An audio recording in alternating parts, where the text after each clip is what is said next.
모든 비극은 가장 평범한 날의 얼굴을 하고 찾아온다고들 합니다. 시장 골목을 가득 메운 비릿한 생선 냄새와 고소한 기름 냄새가 뒤섞인 공기 속에서 저는 평소처럼 알치마를 두르고 손님을 맞고 있었어요.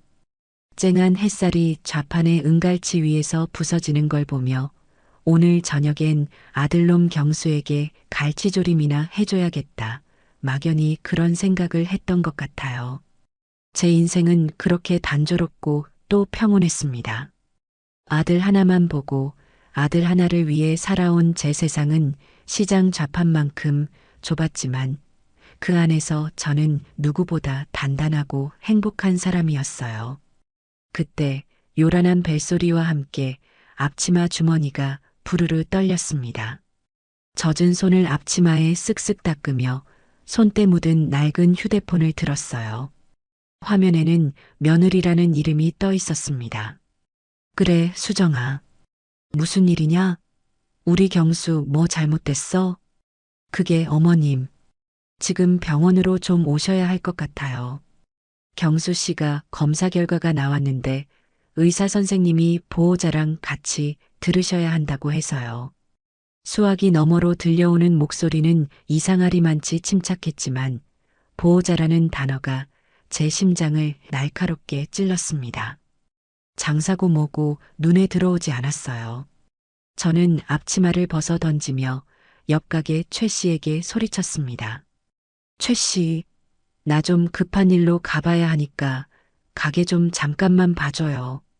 대답도 듣지 않고 시장 골목을 뛰쳐나왔습니다. 택시를 잡으러 큰 길로 달려나가는 내내 머릿속이 하얗게 비어버리는 것 같았어요. 괜찮을 거야. 별일 아닐 거야. 젊은 놈이 아파봐야 얼마나 아프겠어. 스스로를 다독였지만 발끝부터 차오르는 불안감은 쉬이 가시질 않았습니다. 병원에 도착하니 초조한 얼굴의 수정이가 복도 의자에 앉아 저를 기다리고 있었습니다. 창백하게 질린 얼굴이 꼭 제 마음 같았어요. 수정아, 경수는? 우리 아들 어디 있어? 안에 있어요, 어머님. 곧 의사 선생님 오실 거예요. 대체 무슨 일이냐고. 어디가 안 좋다는 거야? 제 다급한 물음에 수정은 입술만 달싹일 뿐 시원한 대답을 내놓지 못했습니다. 그저 하얀 병원 벽만 쳐다보는 옆모습이 어찌나 답답하던지 가슴을 몇 번이나 쳤는지 몰라요. 잠시 후 의사 가운을 입은 남자가 다가와 저희를 진료실로 이끌었습니다. 경수는 침대에 누워 멍한 눈으로 천장을 보고 있었어요. 제 아들이었지만 얼굴이 반쪽이 되어 있는 모습에 알아보지 못할 뻔했습니다. 김경수 환자 보호자분 되시죠? 의사는 책상에 놓인 여러 장의 사진과 서류들을 가리키며 입을 열었습니다. 그 입에서 나오는 단어 하나하나가 비수처럼 날아와 제 가슴에 박히는 시간이었습니다. 안타깝지만 검사 결과가 좋지 않습니다. 췌장암 말기입니다. 암, 말기. 제 귀를 의심했습니다. 세상에 그 수많은 몹쓸 병 중에 왜 하필 내 아들에게? 왜? 선생님, 그게 무슨 말씀이세요? 말기라니요? 우리 아들이요? 이렇게 젊은 애가 어떻게 암에 걸려요? 그것도 말기라니요? 뭔가 잘못된 걸 거예요. 다시 한번 검사해 주세요. 네. 저는 의사의 팔을 붙잡고 애원했습니다. 눈물이 비오듯 쏟아져 앞이 보이지 않았어요. 하지만 의사는 고개를 저으며 냉정한 현실을 응조렸습니다. 이미 다른 장기까지 전이가 시작된 상태라 수술은 의미가 없습니다. 항암 치료를 통해 생명을 연장하는 것이 현재로서는 최선입니다. 생명 연장이요? 그럼 우리 경수 얼마나 살 수 있는데요? 차마 입 밖으로 내뱉고 싶지 않았던 질문이었습니다. 의사는 잠시 제 눈을 피하더니 어렵게 입을 열었어요. 마음의 준비를 하시는 게 좋을 것 같습니다. 길어야 6개월, 어쩌면 3개월이 될 수도 있습니다.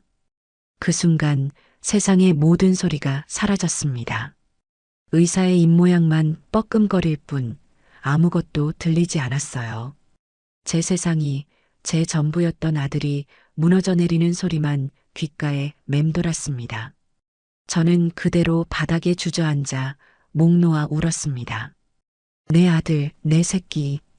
시장 좌판에서 평생 허리 한번 못 펴고 키운 내 아들인데, 이제 겨우 32, 이제 막 자기 인생을 살아보려는 내 아들인데, 신이 있다면 어떻게 저에게 이럴 수 있단 말입니까? 한참을 울었을까요?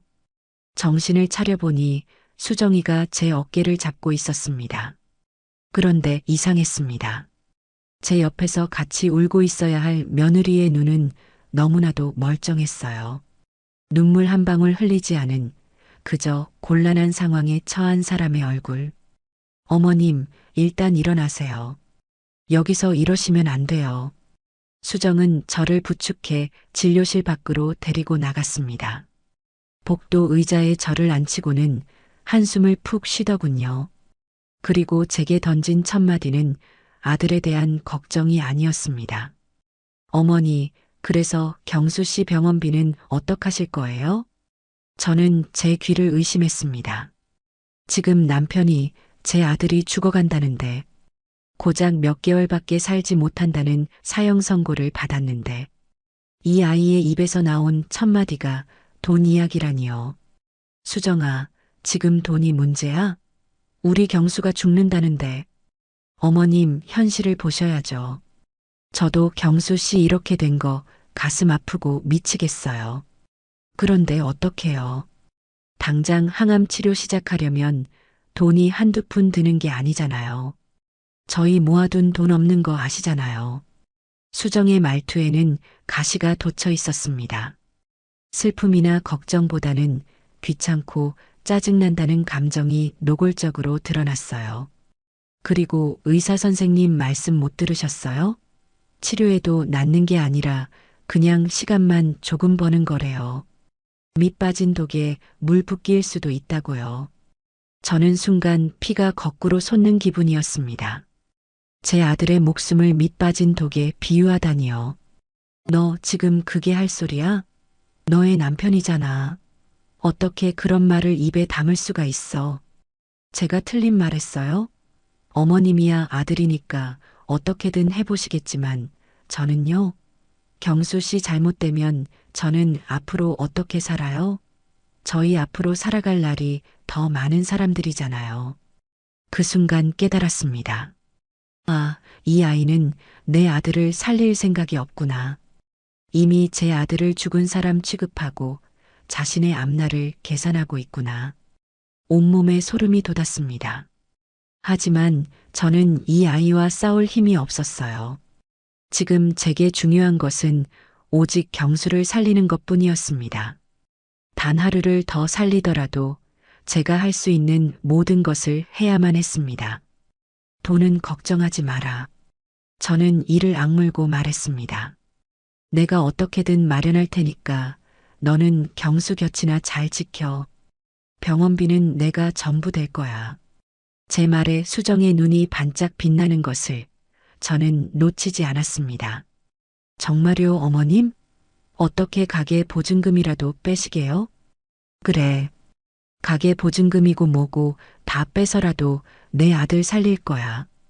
평생 모은 돈, 이럴 때 쓰려고 모은 거지. 내일 당장 은행 가서 돈 찾을 테니 너는 병원 수속이나 알아봐. 그러자 언제 그랬냐는 듯 수정의 표정이 180도 바뀌었습니다. 차갑고 날카롭던 얼굴은 온데간데였고 세상에서 가장 슬프고 가련한 며느리의 얼굴로 저를 바라보더군요. 어머님 역시 어머님밖에 없어요. 제가 생각이 짧았어요. 경수 씨가 저렇게 누워 있으니 제가 너무 무섭고 정신이 없어서 그랬나 봐요. 죄송해요, 어머님. 수정은 제 손을 잡고 눈물을 글썽이기 시작했습니다.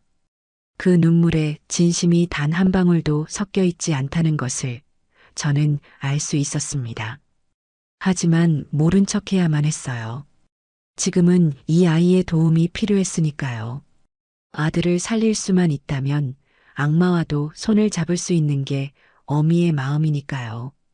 그래, 너도 놀라고 무서웠겠지.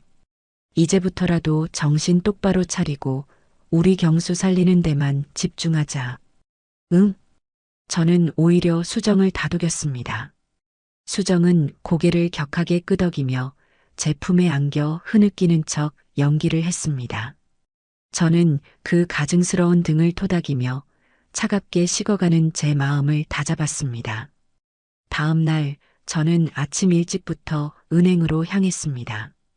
평생 자식처럼 아껴온 적금 통장 3개와 집 전세 계약서, 가게, 보증금 서류까지 전부 품에 안고서요. 은행 창구에 앉아 서류들을 꺼내놓는데 손이 덜덜 떨렸습니다. 제 인생의 전부가 이 종이 몇 장에 담겨 있다고 생각하니 헛웃음이 나왔어요. 이거 전부 해지하고 현금으로 인출해 주세요.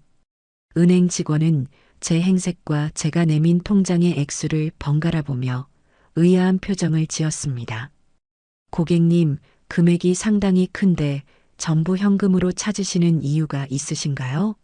요즘은 위험해서 이렇게 큰 돈은 잘 안 들고 다니시는데. 아들이 아파서요. 급하게 병원비로 써야 합니다. 제 말에 직원은 더 이상 묻지 않고 묵묵히 일을 처리하기 시작했습니다. 돈을 세는 기계 소리가 유난히 크게 들리는 것 같았어요. 잠시 후 두툼한 돈다발 여러 개가 제 앞에 놓였습니다. 제 평생의 피와 땀이었습니다. 허리가 휘어라 생선을 팔고 손톱이 닳도록 채소를 다듬어 모은 돈이었어요. 이 돈을 이렇게 허망하게 쓰게 될 줄은 꿈에도 몰랐습니다. 돈 가방을 들고 은행을 나서는데 수정에게서 전화가 왔습니다. 어머님, 돈은 찾으셨어요? 그래. 지금 찾아서 나가는 길이다. 제가 그쪽으로 갈게요. 어머님 혼자 그 큰 돈 들고 다니시면 위험해요. 잠시 후 수정이 택시를 타고 은행 앞에 도착했습니다. 제 손에 들린 묵직한 가방을 보더니 자기가 들겠다며 손을 뻗더군요. 제가 들게요, 어머님. 무거우시잖아요.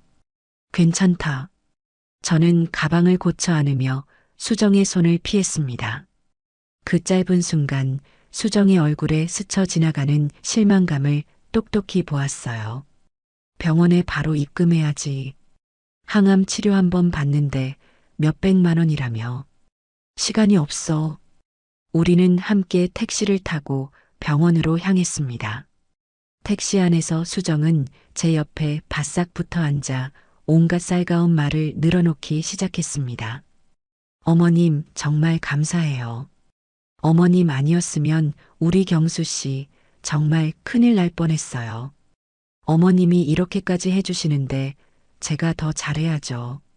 밤이든 낮이든 제가 꼭 붙어서 경수 씨 간호할게요. 걱정 마세요.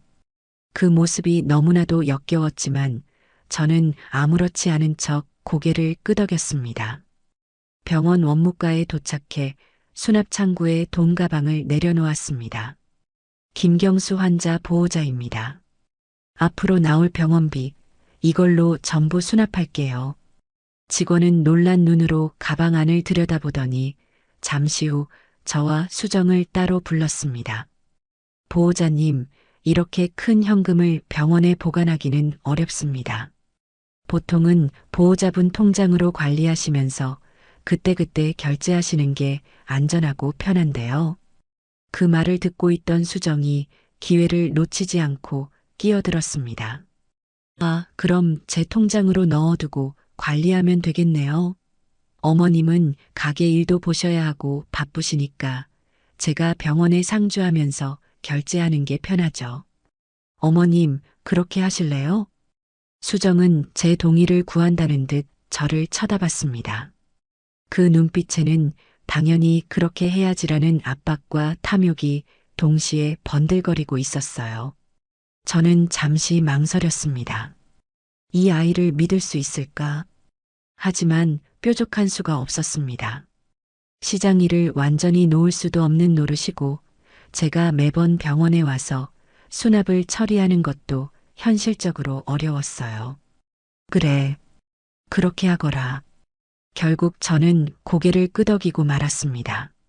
제 평생을 바친 돈이, 제 아들의 마지막 희망이 저 교활한 며느리의 손에 넘어가는 순간이었습니다. 수정은 제 대답이 끝나자마자 신이 나서 제 돈 가방을 자기 가방인 양 챙겨 들고 은행 창구로 향했습니다. 자신의 통장으로 제 전 재산을 입금하는 내내 그 아이의 입가에는 미소가 떠나지 않았습니다.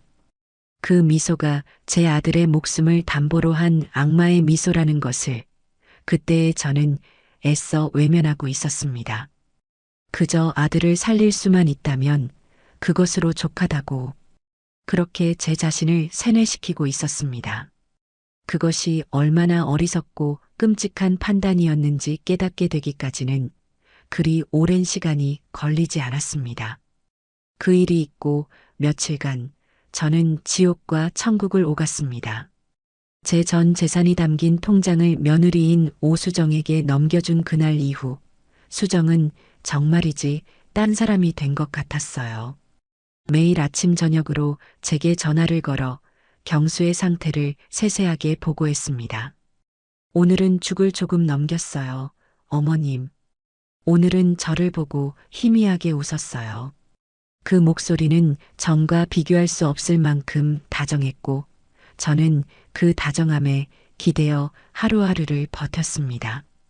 시장 일은 손에 잡히지 않았지만 아들이 조금씩 나아지고 있다는 소식만이 유일한 희망이었어요.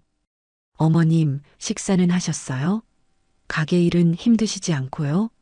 제가 경수 씨 옆에 꼭 붙어 있을 테니 어머님은 건강만 잘 챙기세요. 수화기 너머로 들려오는 살가운 목소리에 저는 그간 수정이를 오해했던 게 아닐까 그런 생각마저 했습니다. 남편이 죽을 병에 걸렸으니 얼마나 놀라고 정신이 없었을까. 그래서 잠시 이성을 잃고 헛소리를 한 거겠지.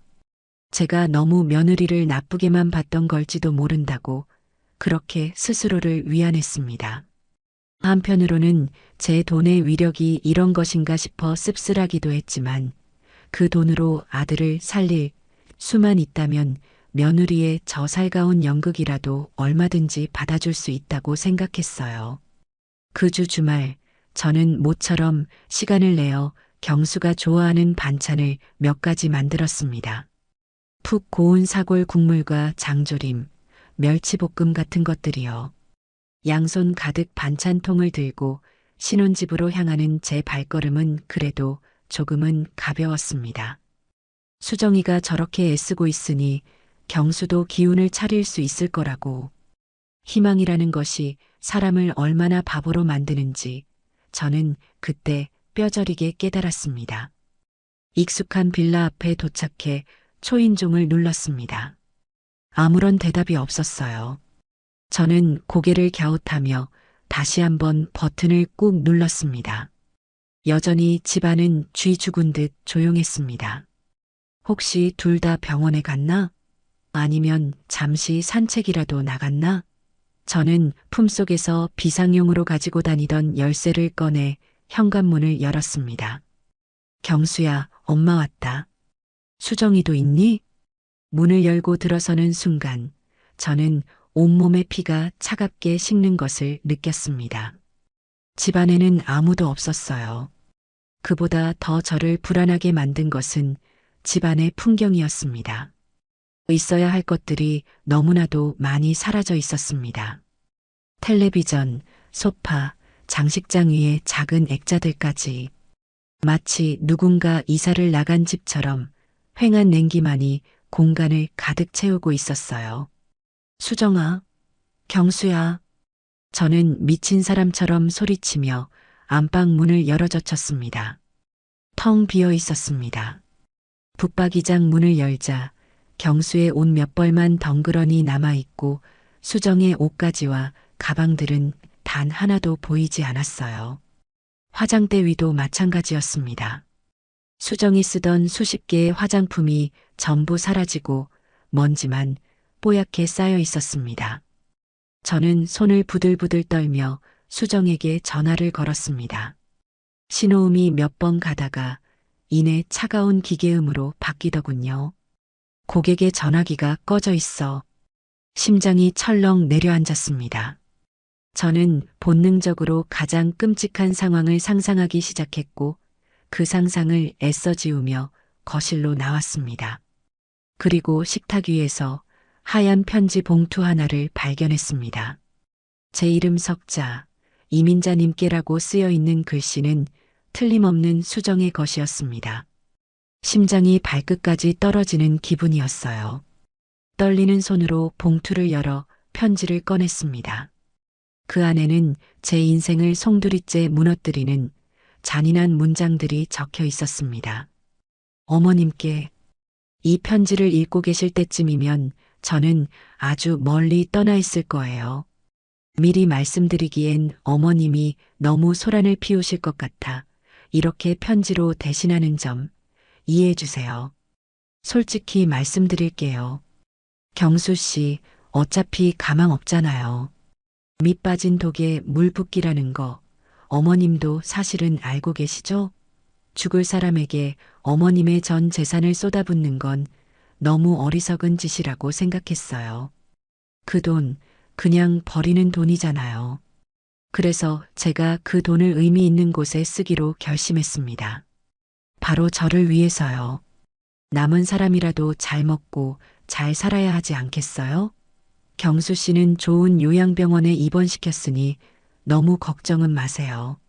주소는 알려드리지 않을 거예요. 어차피 찾아오셔도 저를 만날 수는 없을 테니까요. 그동안 부족한 며느리 때문에 고생 많으셨습니다. 이제 그 돈으로 제 인생 아주 멋지게 한번 살아볼게요. 2번 다시 뵙는 일 없기를 바랍니다. 편지를 다 읽고 난 순간 저는 그 자리에 무릎을 꿇었습니다. 눈앞이 캄캄해지고 숨이 쉬어지지 않았어요. 배신감. 그 단어로는 도저히 설명할 수 없는 감정이 제 온몸을 휘감았습니다. 제 전 재산을, 제 아들의 목숨값을 저 악마 같은 것이 통째로 들고 날랐습니다. 저는 짐승처럼 울부짖었습니다. 내 돈, 내 아들. 제 전부를 잃어버렸다는 절망감이 산사태처럼 저를 덮쳤어요. 한참을 바닥에 엎드려 울었을까요? 텅 빈 집안을 울리던 제 울음소리가 점점 잦아들 무렵 문득 식탁 위의 편지 옆에 나란히 놓여있는 작은 물건 하나가 눈에 들어왔습니다. 은행 이름이 선명하게 박힌 며느리 오수정의 통장이었습니다. 왜 저것을 함께 두고 갔을까? 저는 홀린 듯 비틀거리며 식탁으로 다가갔습니다. 떨리는 손으로 그 얇은 통장을 집어드는데 마치 천근만근의 쇳덩이를 드는 것처럼 무거웠습니다. 심장이 발밑으로 쿵 하고 떨어지는 기분이었어요. 통장을 펼치자 며칠 전 제 이름으로 3억 원이 입금된 내역이 선명하게 보였습니다. 제 평생이, 제 아들의 마지막 희망이 그 세 글자와 숫자에 담겨 있었습니다. 저는 숨을 참은 채 그 아래로 시선을 내렸습니다. 창구 출금 1억 원, 창구 출금 1억 원, 창구 출금 9,990만 원. 모든 돈이 은행 창구를 통해 마치 약속이나 한 듯 여러 번에 걸쳐 빠져나간 기록이었습니다. 마지막 한 장을 넘기기가 두려웠습니다. 하지만 확인해야만 했어요. 이 지옥 같은 현실을 제 눈으로 똑똑히 봐야만 했습니다. 저는 마지막 남은 용기를 쥐어짜 페이지를 넘겼습니다. 그리고 마침내 기계로 깔끔하게 찍힌 마지막 한 줄을 보게 되었습니다. 최종 잔액 0원. 0원. 제 눈을, 제 심장을, 제 남은 인생 전체를 산산조각 내는 것 같았습니다. 오수정, 그 악마는 자신의 배신을 확인시키기 위해 보란 듯이 이 텅 빈 통장을 제게 던져두고 떠난 것이었습니다. 실수로 남긴 증거가 아니었어요. 이것은 저를 향한 완벽한 조롱이자 사형 선고였습니다. 저는 통장을 쥔 채 그대로 바닥에 쓰러졌습니다. 마지막 남은 희망의 끈이 그 잔인하고 선명한 기록과 함께 끊어져 버렸습니다. 얼마나 지났을까요? 정신을 차려보니 저는 여전히 차가운 바닥에 쓰러져 있었습니다. 손에는 땀으로 축축해진 통장이 쥐어 있었어요. 모든 것이 계획된 것이었습니다. 제 돈을 자신의 통장으로 옮긴 그 순간부터, 저를 향해 살갑게 웃어 보이던 그 순간부터 이 모든 것을 계획하고 있었던 겁니다. 그 다정한 목소리, 걱정하는 척하던 연기까지 전부. 저는 그 악마의 연극에 노란한 어릿광대에 불과했어요. 저는 텅 빈 신혼집을 다시 둘러보았습니다. 한때는 제 아들의 행복이 가득 찼던 이 공간이 이제는 거대한 무덤처럼 느껴졌습니다. 식탁 위에 놓인 구겨진 편지를 다시 펼쳐 읽어보았습니다. 남은 사람이라도 잘 먹고 잘 살아야 하지 않겠어요? 그 문장은 세상이 통째로 무너져 내리는 감각, 바로 그런 것이었습니다. 내 아들은 아직 살아있는데, 숨을 쉬고 있는데, 저 악마는 제 아들을 이미 죽은 사람으로 치부하고 그 목숨값을 제멋대로 챙겨 달아난 겁니다. 그때였습니다. 제 안에서 무언가 툭 하고 끊어지는 소리가 들렸습니다. 슬픔과 절망이 증오와 분노로 바뀌는 순간이었어요. 눈물이 쏙 들어갔습니다. 대신 제 눈에는 시퍼런 불꽃이 타오르기 시작했습니다. 저는 자리에서 벌떡 일어났습니다. 더 이상 울고 있을 시간이 없었어요. 저는 찢어버릴 듯이 편지를 구겨 쥐고 텅 빈 통장을 품에 안았습니다. 이것은 단순한 배신의 증거가 아니었어요. 앞으로 제가 살아갈 이유이자 반드시 되찾아야 할 제 아들의 목숨이었습니다. 오수정, 내가 반드시 너를 찾아낼 것이다. 그리고 너가 나에게서 앗아간 모든 것을 그보다 1000배, 10,000배 더한 고통으로 되돌려줄 것이다. 그것은 지옥의 문턱에서 피눈물로 새긴 저의 두 번째 서약이었습니다. 오수정, 너는 절대로 행복해질 수 없어. 저는 제 자신에게 그리고 그 악마에게 속삭였습니다. 내가 반드시 너를 찾아내서 너가 나한테 준 고통보다 1000배, 10,000배 더한 고통을 돌려줄게. 내 아들의 목숨값을 들고 도망친 대가가 얼마나 끔찍한지 너의 뼛속까지 사무치게 만들어줄 거야. 그것은 저의 피눈물로 새긴 자비 없는 복수의 서약이었습니다. 그날 이후 제 삶은 지옥 그 자체였습니다. 당장 경수가 입원해 있다는 요양병원을 찾아야만 했어요. 수정이 남긴 편지에는 단서 하나 없었지만 포기할 수는 없었습니다. 저는 경찰서에 실종 신고와 사기 신고를 동시에 접수했습니다. 하지만 경찰의 반응은 미지근했어요. 부부 사이의 돈 문제이고 남편을 요양병원에 입원시킨 뒤 잠적한 것이라 사건 처리가 애매하다는 답변만 돌아왔습니다. 법적으로는 여전히 부부인데 아내 명의의 통장에서 돈을 인출한 것을 사기죄로 입증하기가 쉽지 않다는 말도 덧붙였죠. 법이 그렇다는데 제가 할 수 있는 것은 아무것도 없었습니다. 결국 저는 제 손으로 직접 아들을 찾아 나섰습니다. 가진 돈은 한 푼도 없었기에 시장 상인들에게 머리를 숙여 돈을 빌려야만 했어요. 평생 누구에게 아쉬운 소리 한 번 안 하고 살아온 저였지만 자존심 따위는 사치였습니다. 그렇게 빌린 돈으로 시내의 요양병원을 하나씩 뒤지기 시작했습니다. 하루 종일 버스를 타고 걷고 물어가며 수십 군데의 병원 문을 두드렸어요. 일주일이 지났을 때 저는 거의 반쯤 정신을 놓은 상태였습니다. 그때 기적처럼 한 병원에서 경수의 이름을 찾을 수 있었습니다. 김경수 환자요? 네, 어제 저희 병원으로 오셨는데요. 간호사의 말을 듣는 순간 저는 다리에 힘이 풀려 복도에 주저앉았습니다. 감사함과 안도감, 그리고 아들에 대한 미안함이 뒤섞여 눈물이 쏟아졌어요. 제가 찾아간 병실 침대 위에서 경수는 뼈만 앙상하게 남은 채로 창밖을 보고 있었습니다. 일주일 만에 본 제 아들은 마치 10년은 더 늙어버린 듯 보였어요. 경수야, 엄마 왔다. 제 목소리에 경수가 천천히 고개를 돌렸습니다. 저를 본 아들의 눈에서 눈물 한 방울이 툭 하고 떨어졌어요. 엄마. 아들은 아무것도 묻지 않았습니다. 그저 제 손을 잡고 아이처럼 울기만 했어요. 저 역시 아들의 깡마른 손을 붙잡고 한참을 울었습니다. 그 아이 오수정에 대한 이야기는 차마 꺼낼 수 없었어요. 아들의 마지막 일지도 모르는 시간을 그 더러운 이름으로 더럽히고 싶지 않았습니다. 하지만 현실은 냉혹했습니다. 당장 병원비를 내야 했고 제 수중에는 단돈 몇만 원이 전부였어요. 결국 저는 경수를 그 병원에서 퇴원시켜 시 외곽에 있는 더 허름하고 값싼 요양원으로 옮겨야만 했습니다. 소독약 냄새와 노인들의 소리가 뒤섞인 곳.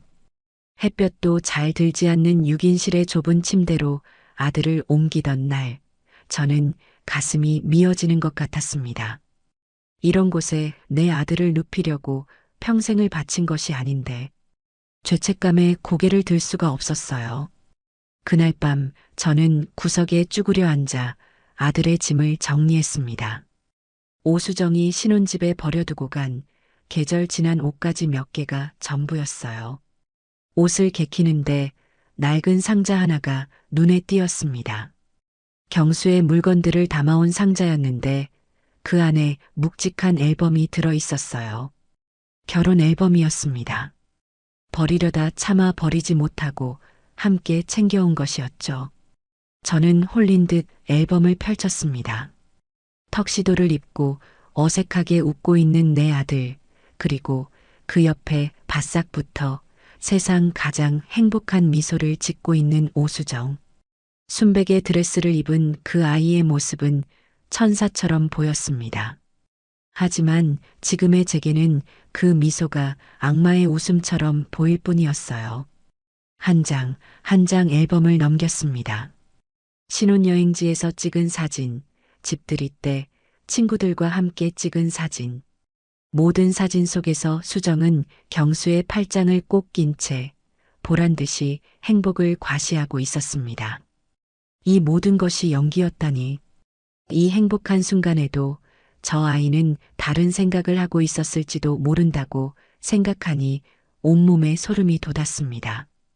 앨범 마지막 장에 다다랐을 때 저는 한 장의 사진 앞에서 숨을 멈췄습니다.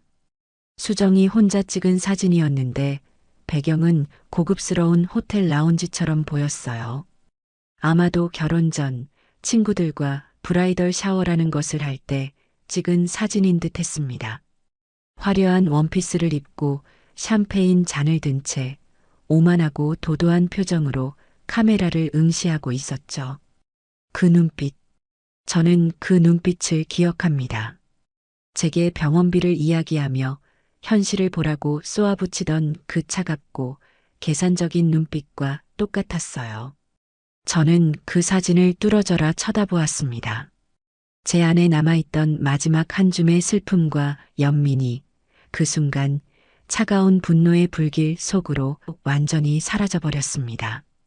그래, 슬퍼하고만 있을 때가 아니지. 저렇게 웃고 있는 저 악마에게, 내 아들의 목숨값을 훔쳐 달아난 저 악마에게 죗값을 치르게 해야지. 눈물은 더 이상 나지 않았습니다. 대신 머리가 차갑게 식으며 복수를 위한 계획들이 조각처럼 떠오르기 시작했어요. 저는 자리에서 일어나 요양원 앞 작은 문구점에서 500원짜리 노트 한 권과 펜을 샀습니다. 그리고는 경수가 잠든 것을 확인하고 병실 구석의 작은 의자에 앉아 노트를 펼쳤습니다. 첫 장에 저는 이렇게 썼습니다. 오수정의 약점. 첫째, 돈. 이 아이는 돈에 미쳐 있습니다. 돈을 위해서라면 남편도 시어머니도 버릴 수 있는 아이예요. 그렇다면 반대로 돈을 잃는 것이 가장 큰 고통이 될 겁니다. 둘째, 허영심. 자신을 꾸미고 있어 보이는 장소에서 부유한 사람들과 어울리는 것을 병적으로 좋아합니다. 값비싼 옷과 가방에 집착했죠. 그렇다면 그 허영심을 무너뜨려야 합니다. 그녀의 사회적 체면과 평판을 갈기갈기 찢어 놓아야 해요. 셋째, 거짓말. 수정은 자신의 과거에 대해 거짓말을 했습니다. 부유한 집안에서 곱게 자란 외동딸이라고 했지만 저는 우연히 들은 적이 있어요. 시골의 작은 동네 출신이라는 것을요. 결혼 전에는 뭐라고 살았는지 아무도 모릅니다. 분명 숨기고 싶은 과거가 있을 겁니다. 거기까지 정리하고 나니 복수의 방향이 보이기 시작했습니다. 무작정 찾아내서 머리채를 잡고 싸우는 것은 하수나 하는 짓. 저는 저 아이가 가장 소중하게 생각하는 것들을 가장 잔인하고 처절한 방식으로 하나씩 하나씩 빼앗을 겁니다. 돈, 명예, 그리고 거짓으로 쌓아 올린 그녀의 인생 전체를요. 가장 먼저 해야 할 일은 그녀의 진짜 과거를 캐내는 것이었습니다. 그녀가 어디 출신인지, 어떤 삶을 살아왔는지 알아야만 다음 계획을 세울 수 있었어요. 저는 기억을 더듬었습니다. 수정이 결혼 전 경수에게 무심코 뱉었던 말이 떠올랐습니다. 자기야, 나 박선희 걔 진짜 싫어. 고향 친구인데 어쩜 그렇게 촌스럽고 눈치도 없는지 몰라. 걔만 보면 내 과거가 떠올라서 짜증나. 박선희, 그리고 고향 친구. 저는 그 두 단어에 동그라미를 쳤습니다. 이것이 첫 번째 실마리였습니다. 오수정이 경멸하고 싫어하는 그 친구라면 분명 오수정의 감추고 싶은 과거를 알고 있을 겁니다. 어쩌면 그 친구 역시 오수정에게 상처를 받았을지도 모를 일이죠. 적의 적은 나의 친구가 될 수 있습니다. 저는 노트 마지막 장에 이렇게 적었습니다. 1단계 목표 오수정의 고향을 찾아 박선희를 만난다. 그녀를 내 편으로 만들어 오수정의 과거에 대한 모든 정보를 수집한다. 그것으로 충분했습니다. 저는 노트를 덮고 펜을 내려놓았습니다. 창밖은 아직 칠흑 같은 어둠에 잠겨 있었지만 제 마음속에는 이미 복수라는 이름의 서늘한 새벽이 밝아오고 있었습니다. 다음 날부터 저는 오수정의 고향을 찾기 위한 정보를 수집하기 시작했습니다. 하지만 막막했어요. 제가 아는 것이라고는 시골의 작은 동네라는 것뿐이었으니까요. 수정의 물건은 이미 전부 사라진 뒤였고 경수는 몸이 쇠약해져 제대로 된 대화가 불가능했습니다. 며칠을 고민하던 끝에 저는 한 가지 방법을 떠올렸습니다. 결혼식 방명록.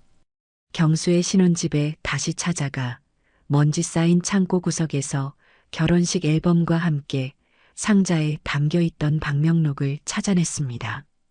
신부 측 하객이라고 쓰인 페이지를 한 장 한 장 넘겼습니다. 대부분은 이름만 쓰여 있거나 행복하게 살아 같은 형식적인 문구뿐이었어요. 포기하려던 순간 한 페이지에서 제 눈길을 사로잡는 글씨를 발견했습니다. 수정아, 드디어 서울 남자를 물어서 시집을 가는구나. 아주 출세했네. 춘천의 자랑이다. 너의 영원한 친구 선희가. 춘천, 그리고 선희. 심장이 다시 뛰기 시작했습니다. 오수정이 그토록 싫어했다던 박선이라는 이름과 춘천이라는 지명이 연결되는 순간이었습니다. 저는 그 페이지를 찢어 품에 고이 간직했습니다. 이제 남은 것은 춘천으로 가는 것이었습니다. 하지만 차비가 문제였어요. 시장 사람들에게 빌린 돈은 이미 요양원 보증금과 아들의 약값으로 전부 써버린 뒤였습니다. 제 수중에 남은 돈은 고작 몇천 원. 저는 고민 끝에 평생 한 번도 해보지 않은 일을 하기로 결심했습니다. 제 결혼 반지를 파는 것이었어요. 남편이 죽고 아들 하나만 보고 살아오느라 까맣게 잊고 있던 장롱 깊숙한 곳에 넣어두었던 작은 금반지였습니다. 다음 날 저는 금은방에 들러 반지와 낡은 금목걸이 하나를 내밀었습니다. 얼마 되지 않는 돈이었지만 춘천을 왕복할 차비와 며칠간 버틸 최소한의 경비로는 충분했어요. 저는 그 돈을 손에 쥐고 곧장 버스 터미널로 향했습니다. 춘천으로 가는 버스에 몸을 싣고 차창 밖을 보는데 기분이 이상했습니다. 복수를 하러 가는 길인데 마치 잃어버린 무언가를 되찾으러 가는 것처럼 심장이 두근거렸어요. 춘천에 도착한 것은 해가 저물기 시작할 무렵이었습니다. 낯선 도시의 공기는 차가웠어요. 저는 주소도 연락처도 모르는 박선이라는 사람을 찾아야만 했습니다. 무작정 시내를 걸으며 오래된 동네를 찾아다녔습니다. 수정의 나이가 30 즈음이니 그녀의 친구 역시 비슷한 나이일 터. 저는 동네의 작은 슈퍼나 미용실 같은 곳에 들러 앨범에서 몰래 떼어온 수정과 선희의 사진을 보여주며 물었습니다. 혹시 이 사람들 모르시나요? 제 조카인데 연락이 끊겨서요. 하지만 대부분은 고개를 저을 뿐이었습니다. 하루 종일 낯선 도시를 헤맨 끝에 저는 작은 시장 골목의 허름한 식당 앞에 멈춰 섰습니다. 다리가 끊어질 듯 아팠고 배에서는 꼬르륵 소리가 났어요. 국밥 한 그릇이라도 먹고 힘을 내야겠다고 생각해 식당 문을 열고 들어섰습니다. 어서 오세요. 주문을 받으러 나온 젊은 여자의 얼굴을 보는 순간 저는 숨을 멈췄습니다. 방명록에서 봤던 수정의 옆에서 촌스러운 부의자를 그리고 있던 박선희와 똑같이 생긴 얼굴이었습니다. 세월이 흘러 조금 변하기는 했지만 틀림없었어요. 저 혹시 박선희 씨 아니세요? 제 물음에 여자는 깜짝 놀라며 저를 쳐다보았습니다. 네, 맞는데요. 누구세요? 저는 김경수 어머니입니다. 김경수라는 이름에 선희의 얼굴이 딱딱하게 굳었습니다. 경계심 가득한 눈으로 저를 위아래로 훑어보더군요. 오수정 남편분 어머니요? 저한테는 무슨 일로? 저는 잠시 숨을 골랐습니다. 그리고 제 인생을 건 연기를 시작해야만 했습니다. 동정심을 유발하고 그녀를 제 편으로 만들어야만 했어요. 선희 씨, 여기가 아니면 이야기할 곳이 없어서 찾아왔어요. 제가 오수정, 그 아이에게 전 재산을 사기당했습니다. 저는 눈시울을 붉히며 준비해온 거짓말을 섞어 제 사연을 털어놓기 시작했습니다. 아들이 아프다는 것, 며느리가 병원비 명목으로 제 전 재산을 들고 달아났다는 것까지는 사실대로 이야기했어요. 하지만 수정이 저를 속인 것이 아니라 처음부터 저와 경수 모두를 속이고 돈만 노리고 접근한 사기꾼이었다고 부풀려서 설명했습니다. 그 아이가 우리 경수뿐만 아니라 저한테까지 돈을 빌려갔어요. 그리고는 아들이 아프자마자 그 돈을 전부 들고 사라져버렸답니다. 선희 씨가 고향 친구라고 하기에 혹시라도 그 아이 소식을 알 수 있을까 싶어서 지푸라기라도 잡는 심정으로 찾아왔어요.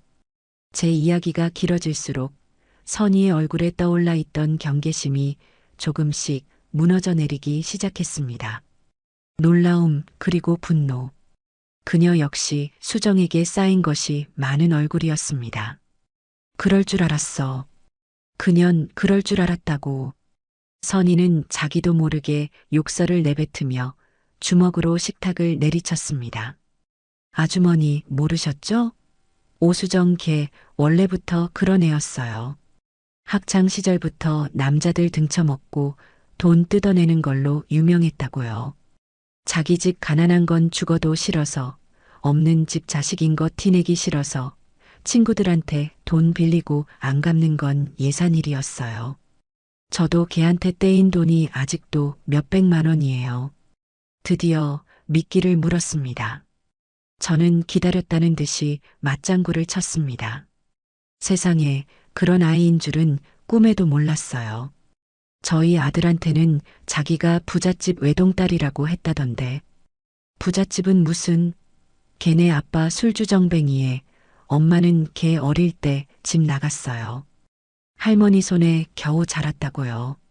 서울 가서 무슨 대단한 일하는 것처럼 꾸며대더니 결국엔 남의 인생까지 망쳐놓는 사기꾼이 됐구나. 아주머니 정말 힘드셨겠어요. 선희는 어느새 제 편이 되어 있었습니다. 그녀는 제게 따뜻한 국밥 한 그릇을 내어주며 그동안 자신이 오수정에게 당했던 서름과 오수정에 감추고 싶던 과거들을 본물 터지듯 쏟아내기 시작했습니다. 수정이 대학도 제대로 나오지 않았다는 것, 서울의 고급 오피스텔에 살며 남자들에게 돈을 받아 생활했다는 것, 심지어 결혼 전에도 다른 남자와 동거한 경험이 있다는 것까지 그녀의 이야기는 제가 생각했던 것보다 훨씬 더 지독하고 더러웠습니다. 저는 국밥을 앞에 두고 숟가락을 들 생각도 잊은 채 그녀의 말을 하나하나 제 머릿속에 새겨 넣었습니다. 이것이 바로 제가 찾던 무기였습니다. 오수정이라는 거짓된 성을 무너뜨릴 수 있는 강력한 폭탄. 선희 씨, 혹시 수정이의 졸업 앨범이나 옛날 사진 같은 거 가지고 있는 거 있나요?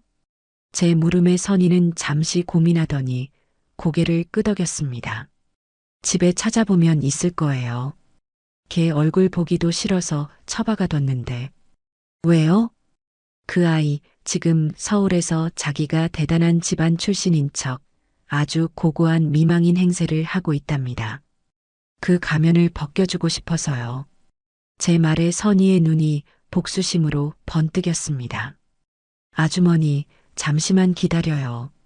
제가 가서 전부 다 찾아올게요. 걔가 어떻게 망하는지 제 눈으로 똑똑히 봐야겠어요. 선희는 그렇게 말하며 식당을 나섰고 잠시 후 먼지 쌓인 앨범과 낡은 사진 몇 장을 들고 돌아왔습니다. 촌스러운 화장을 하고 딱 달라붙는 옷을 입은 채 웃고 있는 오수정의 과거. 지금의 세련된 모습과는 너무나도 다른 그녀가 지우고 싶어 했던 시간들이 그 안에 고스란히 담겨 있었습니다. 저는 선희에게 몇 번이고 고맙다고 인사를 하고 식당을 나섰습니다.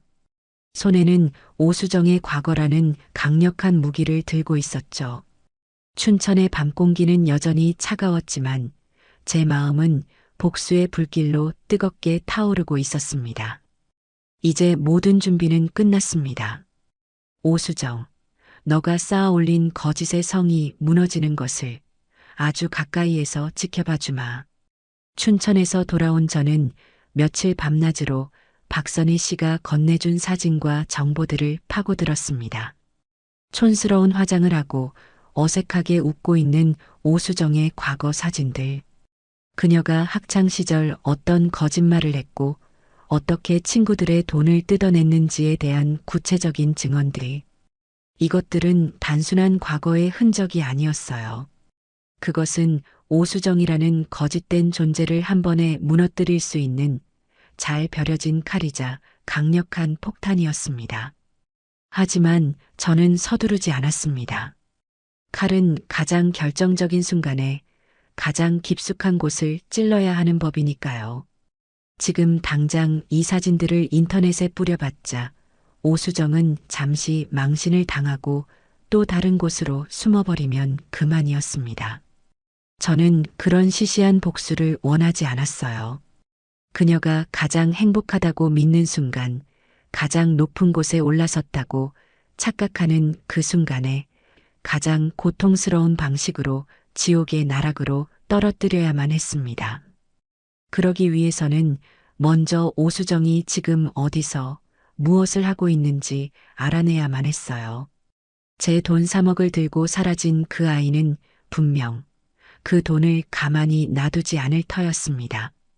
그녀의 허영심과 탐욕을 생각하면 아마도 더 큰 돈을 불리기 위해 어딘가에서 또 다른 사기 행각을 벌이고 있거나 상류층 사회에 끼어들기 위해 발버둥 치고 있을 것이 분명했습니다. 저는 선희 씨에게 다시 전화를 걸었습니다. 낯선 도시에서 만난 하룻밤의 인연이었지만 그녀는 이제 제 유일한 조력자이자 복수의 동지였습니다. 선희 씨, 저예요. 경수 엄마. 어머님, 잘 돌아가셨어요? 무슨 일 있으세요? 부탁할 게 하나 있어서요. 선희 씨는 컴퓨터나 그런 걸 잘 다루는 것 같아서요. 혹시 오수정이 요즘 인터넷 같은 데서 뭘 하고 다니는지 좀 알아봐 줄 수 있을까요? 제 부탁에 선희 씨는 기다렸다는 듯이 대답했습니다. 그럼요. 당연히 도와드려야죠. 그년 분명 어디선가 잘난 척하면서 돈 자랑하고 있을 거예요. 걔가 자주 쓰던 아이디나 별명 같은 거 혹시 아세요? 그 말에 저는 결혼 앨범 옆에 끼워져 있던 신혼여행 스냅 사진 뒤에 수정이 직접 썼던 글씨를 떠올렸습니다. 영어로 나의 찬란한 인생 같은 문구와 함께 스스로를 빛나는 별이라는 의미의 이름으로 칭하곤 했었죠. 스스로를 빛나는 존재라고 칭할 만큼 그 아이의 허영심은 하늘을 찔렀습니다. 자신을 빛나라고 불렀던 것 같아요. 오빛나, 뭐 그런 식으로요. 빛나요? 아주 자기가 뭐라도 되는 줄 아나 보네. 알았어요, 어머님. 제가 한번 샅샅이 뒤져볼게요. 뭐라도 찾아내면 바로 연락드릴게요. 선희 씨는 마치 자기 일처럼 흥분하며 전화를 끊었습니다. 저는 그 아이의 의욕적인 목소리에서 작은 희망을 보았습니다. 혼자가 아니라는 사실이 이 끔찍한 복수의 길에서 얼마나 큰 위안이 되는지 몰라요. 그 후 며칠간 저는 아들이 있는 요양원과 시장을 오가며 초조하게 선희 씨의 연락을 기다렸습니다. 시장 좌판에 앉아 무심코 생선을 다듬다가도 행여나 전화벨이 울릴까 온 신경이 가게 구석에 낡은 전화기에 쏠려 있었어요. 그러던 어느 날 저녁 드디어 선희 씨에게서 전화가 왔습니다. 어머님, 찾은 것 같아요. 대박이에요. 수화기 너머로 들려오는 목소리는 흥분으로 떨리고 있었습니다. 오수정, 강남 젊은 부자들의 투자 모임이라는 온라인 카페에서 활동하고 있어요. 별명은 역시 빛나는 그녀고요.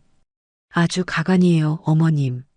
자기를 남편과 사별한 젊은 미망인이라고 소개하면서 남편에게 물려받은 막대한 유산으로 소소하게 투자를 하고 있다고 글을 올렸더라고요. 사람들이 전부 다 속아서 빛나님, 빛나님 하면서 아주 떠받들고 있어요. 역시 제 예상이 맞았습니다. 그 아이는 제 아들을 죽은 사람으로 만들고 제 돈을 유산으로 둔갑시켜 새로운 인생을 살고 있었던 겁니다. 피가 거꾸로 솟는 기분이었지만 저는 애써 침착하게 물었습니다. 그 모임 어떤 곳인데요? 회원제로 운영되는 곳인데 가입 조건이 꽤 까다로워요. 최소 억대 이상 자산을 증명해야 하고 기존 회원의 추천이 있어야만 가입할 수 있는 곳이더라고요. 자기들끼리 고급 정보 공유한다면서 실제로는 그냥 돈 자랑하고 친목질하는 곳 같아요. 오수정계 거기서 아주 여왕벌 노릇을 하고 있더라고요. 여왕벌. 그 단어를 듣는 순간 제 머릿속에 복수의 다음 단계가 선명하게 그려졌습니다. 여왕벌은 자신의 왕국이 무너질 때 가장 큰 고통을 느끼는 법이죠. 선희 씨, 정말 고생 많았어요. 혹시 그 모임 저도 가입할 수 있는 방법이 있을까요? 네. 어머님이요? 거긴 자산 증명해야 해서 어려울 텐데. 물론 제 이름으로는 안 되죠. 가짜 신분으로요. 저도 그럴듯한 투자 전문가 행세를 하면서 그 아이에게 접근해 볼 생각이에요. 제 계획을 들은 선희 씨는 잠시 말이 없더니 이내 결심한 듯 말했습니다. 어머님, 제가 한번 방법을 알아볼게요. 제 친구 중에 컴퓨터 프로그래머가 있는데 그 친구한테 부탁하면 어떻게든 방법이 있을지도 몰라요. 가짜 서류를 만들든 아니면 다른 사람 아이디를 빌리든 어떻게든 어머님을 그 왕국 안으로 모셔다 드릴게요. 그 후로 며칠이 더 걸렸습니다. 선희 씨와 그 친구라는 분은 밤낮으로 애쓴 끝에 기적처럼 제게 강남 젊은 부자들의 투자 모임의 문을 열어주었습니다. 활동이 없는 기존 회원의 아이디를 구해 인적사항을 바꾸는 방식이었어요. 제 새로운 신분은 황금만. 나이도 성별도 직업도 모두 장막 뒤에 가려진 오직 수익률로만 말하는 전설적인 투자 고수라는 설정이었습니다. 저는 그날부터 밤마다 아들이 잠든 것을 확인하고 요양원 휴게실 구석에서 낡은 노트북을 펼쳤습니다. 선희 씨가 가르쳐 준 대로 저는 황금만이라는 이름 뒤에 숨어 조심스럽게 글을 쓰기 시작했어요. 처음에는 시장 동향이나 경제 뉴스에 대한 저의 생각을 짧게 올렸습니다. 물론 그 내용은 전부 낮에 시장에서 신문을 보고 경제 뉴스를 들으며 알게 된 얕은 지식들이었죠. 하지만 저는 그것을 최대한 그럴듯하게 전문가의 언어처럼 보이게 포장했습니다. 단기적인 변동성에 연연하지 마십시오. 진짜 기회는 공포 속에서 태어납니다. 돈이 넘쳐나는 시장입니다. 현금은 쓸모가 없다는 말을 명심해야 할 때입니다. 제 글에는 조금씩 댓글이 달리기 시작했습니다. 처음에는 무시하던 사람들도 제가 며칠 연속으로 주식시장의 등락을 비슷하게 예측해내자 조금씩 관심을 보이기 시작했어요. 황금만님, 혹시 현직에 계신 분인가요? 통찰력이 남다르시네요. 같은 댓글들이 달릴 때마다 저는 복수가 한 걸음 더 가까워졌음을 느꼈습니다. 그리고 그 모든 과정을 모임의 여왕벌인 빛나는 그녀, 오수정 역시 지켜보고 있었습니다. 그녀는 제 글에 직접적으로 댓글을 달지는 않았지만 제 글을 읽었다는 표시를 남기거나 좋아요를 누르곤 했어요. 저는 그녀가 저라는 미끼에 서서히 관심을 보이고 있다는 것을 알 수 있었습니다. 작전 개시 일주일째, 저는 드디어 결정적인 미끼를 던지기로 결심했습니다. 저는 아주 짧고 비밀스러운 글 하나를 올렸습니다. 곧 비공개로 진행되는 투자 조합이 하나 열립니다. 생명공학 분야이고 최소 수익률은 3배 이상 보고 있습니다. 아는 분들만 아는 정보이니 더 이상은 묻지 마십시오. 그 글은 모임을 발칵 뒤집어 놓았습니다. 댓글이 폭발적으로 달리기 시작했어요. 황금만님, 제발 정보 좀 주세요. 어떻게 참여할 수 있나요? 쪽지 드렸습니다. 확인 부탁드립니다. 수십 개의 쪽지가 쏟아졌지만 저는 아무에게도 답장하지 않았습니다. 저의 목표는 오직 한 사람이었으니까요. 그리고 그날 밤 예상대로였습니다. 제게 한 통의 쪽지가 도착했습니다. 발신인은 빛나는 그녀, 오수정이었습니다. 황금만님 안녕하세요. 빛나입니다. 올리신 글 잘 보았습니다. 저 역시 생명공학 분야에 관심이 많은데 혹시 조금 더 자세한 정보를 얻을 수 있을까요? 물론 공짜로 달라는 말씀은 아닙니다. 사례는 충분히 하겠습니다. 저는 쪽지를 읽고 차갑게 미소 지었습니다. 쥐가 드디어 덫으로 제 발로 걸어 들어오고 있었습니다. 저는 일부러 반나절이 지나서야 그녀에게 답장을 보냈습니다. 아주 짧고 건조하게. 이 정보는 아무에게나 공개할 수 없습니다. 거절은 상대를 더 애타게 만드는 법이죠. 아니나 다를까 10분도 채 되지 않아 수정에게서 다시 쪽지가 왔습니다. 이번에는 훨씬 더 절박하고 간절한 어투였어요. 황금만님, 저 정말 진심입니다. 남편이 남겨준 유산이라 허투루 투자할 수가 없어서요. 확실한 곳에 투자하고 싶어서 그럽니다. 제발 부탁드립니다. 제가 가진 투자금 전부를 걸 수도 있습니다. 전부. 그 단어를 보는 순간 저는 짜릿한 희열을 느꼈습니다. 제 전 재산을 훔쳐 달아난 그 돈 전부를 다시 제 손으로 거두어 들일 시간이 다가오고 있었습니다. 저는 마침내 그녀에게 다음 미끼를 던졌습니다. 그렇다면 당신의 진심을 증명해 보십시오.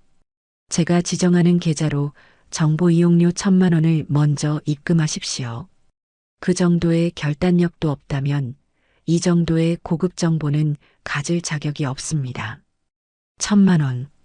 그것은 오수정이 가진 돈에 비하면 푼돈일지도 모릅니다. 하지만 이것은 단순한 돈이 아니었어요.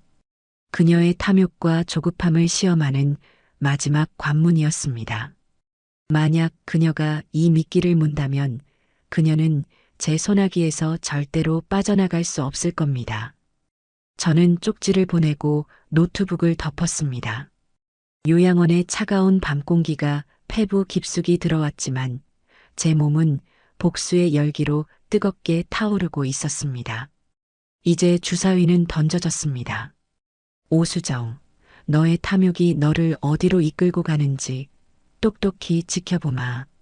그 후 이틀간 오수정에게서는 아무런 연락이 없었습니다. 저는 내심 초조해졌어요. 미끼가 너무 컸던 걸까? 아니면 그 사이에 다른 투자처를 찾은 걸까? 온갖 생각이 머릿속을 스쳐 지나갔습니다. 하지만 저는 섣불리 먼저 연락하지 않았습니다. 밀고 당기기에서 먼저 조급함을 보이는 쪽이 지는 법이니까요. 저는 그저 묵묵히 모임에 평소처럼 시황 분석글이나 올리며 황금만으로서의 역할을 수행했습니다. 그러던 사흘째 되던 날 아침, 제 핸드폰으로 짧은 알림 메시지 하나가 도착했습니다. 선희 씨가 만들어준 가짜 신분의 차명 계좌로 1,000만 원이 입금되었다는 알림이었어요. 입금자명은 오빛나. 저는 그 이름을 보고 안도의 한숨과 함께 차가운 미소를 지었습니다. 결국 너의 탐욕이 이겼구나. 저는 곧바로 모임에 접속해 수정에게 쪽지를 보냈습니다. 입금 확인했습니다. 당신의 결단력을 높이 삽니다. 오늘 저녁 9시 알려드리는 장소로 오십시오. 단 혼자 오셔야 합니다. 제가 약속 장소로 정한 곳은 강남의 한적한 골목에 있는 작은 술집이었습니다. 물론 저는 그곳에 나가지 않을 겁니다. 대신 그곳에는 저의 대역이 될 사람이 나가 있을 것이었어요. 바로 박선희 씨였습니다. 저는 선희 씨에게 전화를 걸어 모든 상황을 설명하고 마지막 부탁을 했습니다. 선희 씨, 이제 마지막 단계야. 내가 불러주는 대로 오수정에게 투자 설명을 해줄 수 있겠어? 네, 제가요? 제가 뭘 안다고. 괜찮아. 내가 전화로 실시간으로 지시할 거야. 선희 씨는 그냥 내 말만 전달하면 돼. 최고급 정장을 차려입고 아주 유능하고 차가운 투자 전문가처럼 보이기만 하면 돼. 할 수 있겠어? 선희 씨는 잠시 망설이는 듯 했지만 이내 결심한 목소리로 대답했습니다. 네, 할게요. 그녀 얼굴에 똥물을 끼얹을 수만 있다면 뭔들 못하겠어요. 아주 그냥 유명 영화 배우처럼 연기해 드릴게요. 그날 저녁 저는 요양원 근처에 작은 모텔 방을 하나 잡았습니다. 선희 씨는 제가 빌려준 돈으로 산 명품 정장을 차려입고 머리부터 발끝까지 완벽한 전문직 여성의 모습으로 약속 장소에 나가 있었어요. 저는 침대에 앉아 노트북과 핸드폰을 켜고 선희 씨의 귀 속에 꽂힌 작은 무선 이어폰을 통해 실시간으로 상황을 지켜보며 지시를 내릴 준비를 마쳤습니다. 약속 시간인 9시가 되자 술집 문을 열고 오수정이 들어섰습니다. 화면 너머로 보이는 그녀의 모습은 여전히 화려하고 당당했어요. 최고급으로 보이는 원피스에 제가 사준 명품 백을 들고 있었죠. 제 돈으로 치장한 그 모습에 다시 한번 속에서 불길이 치솟았지만 저는 애써 마음을 다스렸습니다. 웃을 수 있는 날도 오늘이 마지막일 테니까. 수정은 두리번거리다 혼자 앉아있는 선희 씨를 발견하고는 다가왔습니다. 그리고 선희 씨의 얼굴을 확인하는 순간 그녀의 얼굴이 경악으로 물드는 것을 저는 똑똑히 보았습니다. 박선희, 너가 왜 여기에 있어? 수정의 목소리는 당황으로 떨리고 있었어요. 저는 이어폰을 통해 선희 씨에게 첫 번째 지시를 내렸습니다. 차갑고 오만한 표정으로 그녀를 모르는 사람처럼 쳐다봐. 선희 씨는 제 지시대로 고개를 까딱하며 싸늘하게 대꾸했습니다. 누구시죠? 사람 잘못 보신 것 같은데요. 너 박선희 맞잖아. 춘천이. 저는 황금만님의 대리인으로 온 사람입니다. 빛나는 그녀님이시죠? 자리에 앉으시죠. 시간이 별로 없습니다. 선희 씨의 완벽한 연기에 수정은 혼란스러운 표정을 지으면서도 마지못해 자리에 앉았습니다. 자신이 알던 촌스럽고 만만하던 박선희가 아니라는 사실에 완전히 압도당한 모습이었어요. 황금만님은 왜 직접 안 나오신 거죠? 그분은 아무나 직접 만나지 않습니다. 모든 실무는 제가 담당합니다. 저는 선희 씨의 입을 통해 제가 밤새도록 꾸며낸 가짜 투자 제안서를 설명하기 시작했습니다. 미국에 있는 유망한 비상장 생명공학 기업 미래유전자에 대한 투자. 곧 미국 식약청 승인을 앞두고 있으며 승인 즉시 미국 증시에 상장될 예정이라는 것. 상장 후에는 주가가 최소 10배 이상 폭등할 것이라는 허황된 이야기였죠. 물론 미래유전자라는 회사는 존재하지도 않았습니다. 제가 그냥 지어낸 이름일 뿐이었어요. 최소 투자 금액은 3억입니다. 빛나는 그녀님께서 가진 돈 전부를 걸어야만 참여할 수 있는 아주 은밀한 거래입니다. 3억이라는 말에 수정의 눈이 흔들렸습니다. 그녀가 저에게서 훔쳐간 바로 그 액수였으니까요. 그녀는 잠시 망설이는 듯 보였습니다. 너무 위험 부담이 크지 않나요? 비상장 기업 투자는. 그럼 안 하시면 됩니다. 이 기회를 잡으려는 사람은 줄을 섰으니까요. 저희는 위험을 감수할 배짱도 없는 투자자와는 일하지 않습니다. 저는 선희 씨의 입을 통해 일부러 더 차갑고 오만하게 말했습니다. 돌아가라는 말은 오히려 상대를 더 매달리게 만드는 최고의 유혹이죠. 제 예상은 적중했습니다. 수정은 제 말에 오히려 더 조급해하며 매달리기 시작했어요. 아니요. 할게요. 하겠습니다. 어떻게 하면 되죠? 그녀는 결국 제 덫에 완전히 걸려들었습니다. 선희 씨는 제가 미리 준비해둔 위조된 투자 계약서를 내밀었습니다. 계약서에는 온통 영어로 된 어려운 법률 용어들과 그럴듯하게 조작된 미래유전자의 기업 정보가 담겨 있었어요. 수정은 제대로 읽어보지도 않고 자신의 이름 옆에 사인을 하고 도장을 찍었습니다. 내일 오후 3시까지 이 계좌로 2억 9천만 원을 입금하십시오. 정보 이용료 1,000만 원을 뺀 나머지 금액입니다. 단 1분이라도 늦으면 이 계약은 무효가 됩니다. 선희 씨는 계약서를 챙겨 들고 자리에서 일어섰습니다. 수정은 끝까지 그녀의 정체를 의심하는 눈초리로 쳐다보았지만 선희 씨는 단 한 번도 돌아보지 않고 유유히 술집을 빠져나왔습니다. 모든 상황이 끝나고 저는 모텔 침대에 쓰러지듯 누웠습니다. 온몸의 진이 다 빠져나가는 기분이었어요. 하지만 제 마음은 그 어느 때보다도 뜨거웠습니다. 이제 오수정이 제 돈을 입금하기만 하면 이 길고 지독했던 복수의 서막이 끝나고 진짜 심판의 날이 시작될 것이었습니다. 다음 날 오후 2시 58분, 제 핸드폰이 다시 한번 울렸습니다. 오빛나라는 이름으로 정확히 2억 9천만 원이 입금되었다는 알림이었습니다. 저는 그 메시지를 보고 한참 동안이나 허공을 바라보았습니다. 눈물이 날 것 같았지만 울지 않았습니다. 대신 저는 오수정의 전화번호를 눌렀습니다. 그녀가 제 돈을 들고 사라진 이후 처음으로 거는 전화였습니다. 신호가 몇 번 가고 수정이 전화를 받았습니다. 목소리는 잔뜩 상기되어 있었어요. 여보세요? 나다, 수정아. 제 목소리를 들은 수정은 순간 숨을 멈추는 듯 했습니다. 어머님? 어떻게? 너의 돈, 아니 내 돈은 그렇게 사라진 거란다. 저는 제 할 말만 하고 전화를 끊으려 했습니다. 하지만 그 순간 전화기 너머로 전혀 예상치 못한 소리가 들려왔습니다. 뉴스 속보를 알리는 날카로운 앵커의 목소리였어요. 대규모 다단계 금융 사기 사건 속보입니다. 오늘 오후 강남 일대에서 수백억 원대의 피해를 낸 불법 투자 조직이 경찰에 검거되었습니다.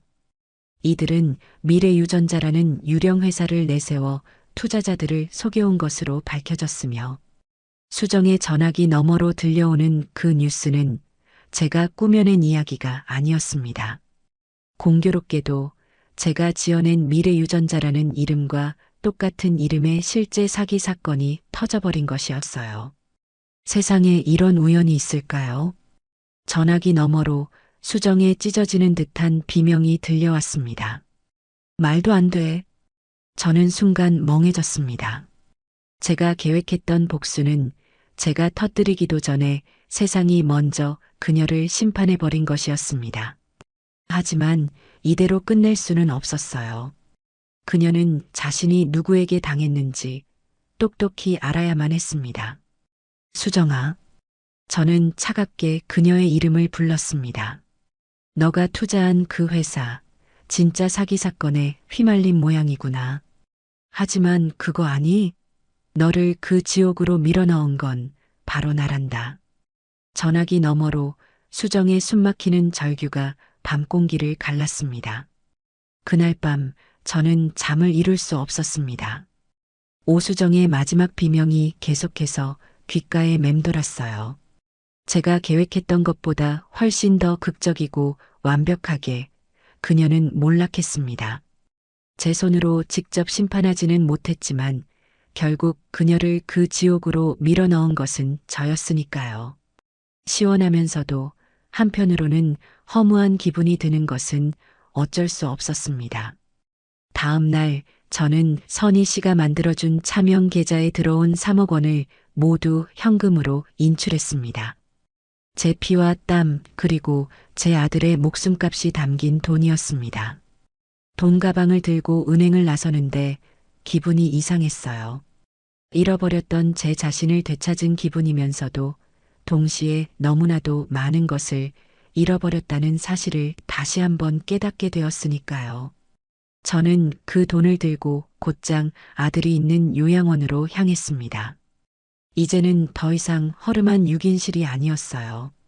저는 그동안 시장 사람들에게 빌린 돈과 제 쌈짓돈을 탈탈 털어 햇볕이 잘 드는 1인실로 경수를 옮겨 놓은 상태였습니다. 병실 문을 열고 들어서자 경수는 창가에 앉아 멍하니 하늘을 보고 있었어요. 그 뒷모습이 너무나도 작고 위태로워 보여 가슴이 아팠습니다. 경수야, 엄마 왔다. 제 목소리에 아들이 천천히 고개를 돌렸습니다. 저를 보는 아들의 눈은 텅 비어 있었어요. 삶에 대한 모든 의지를 놓아버린 사람의 눈이었습니다. 저는 아들 옆에 다가가 돈 가방을 내려놓았습니다. 이거 봐, 경수야. 우리 돈, 엄마가 다시 찾아왔어. 이제 이걸로 너 맛있는 것도 사주고 더 좋은 병원으로 옮겨서 치료도 다시 시작하는 거야. 응? 하지만 경수는 돈 가방에는 눈길조차 주지 않았습니다. 그저 저를 보며 희미하게 웃을 뿐이었어요.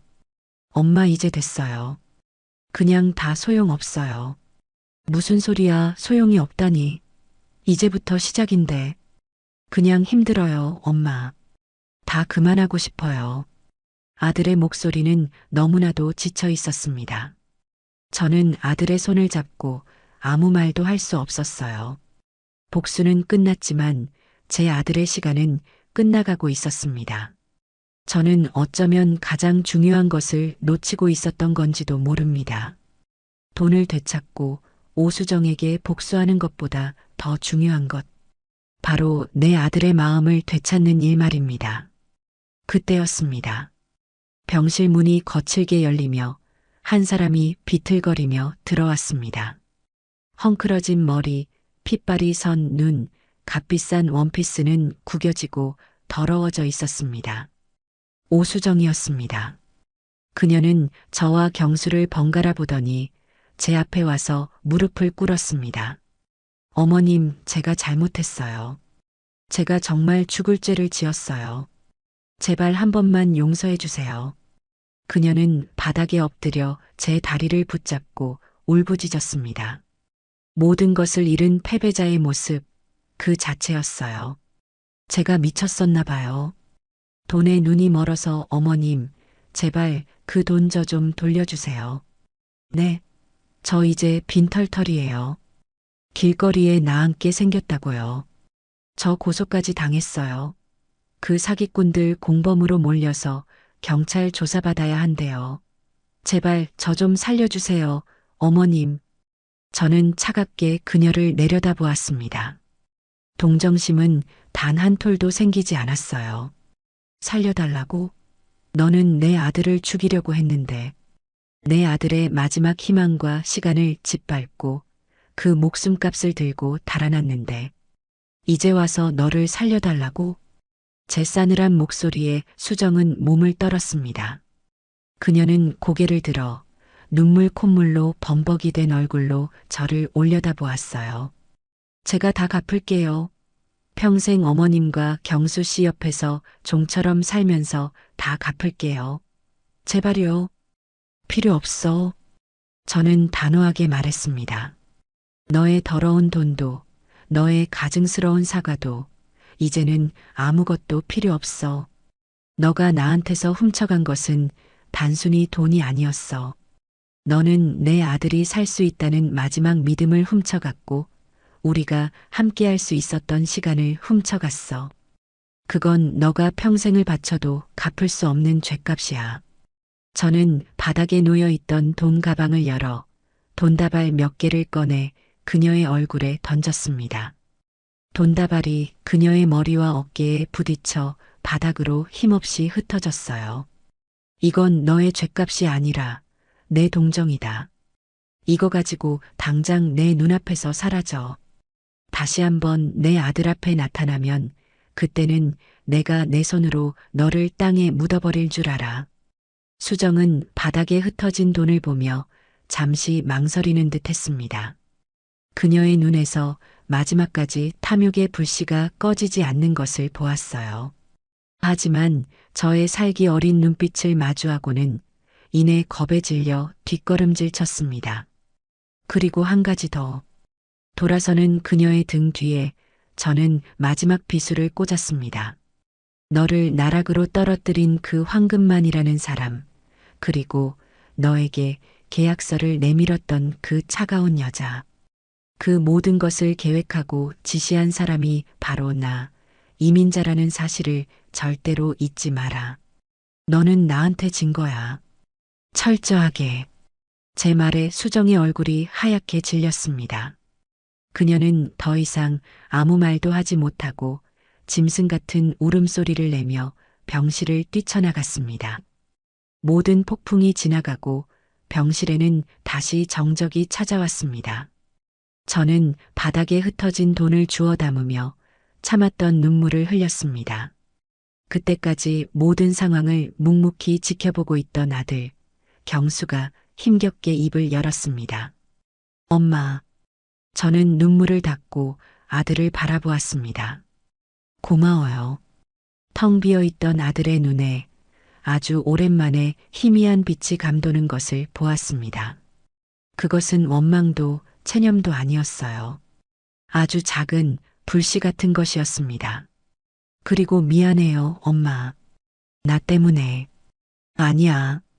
그런 말 하지 마. 다 괜찮아. 이제 다 괜찮아, 아들. 저는 아들의 손을 꼭 잡았습니다. 복수는 끝났습니다. 악마는 심판을 받았고 저는 제 모든 것을 되찾았습니다. 하지만 진짜 싸움은 이제부터 시작이라는 것을 저는 알고 있었습니다.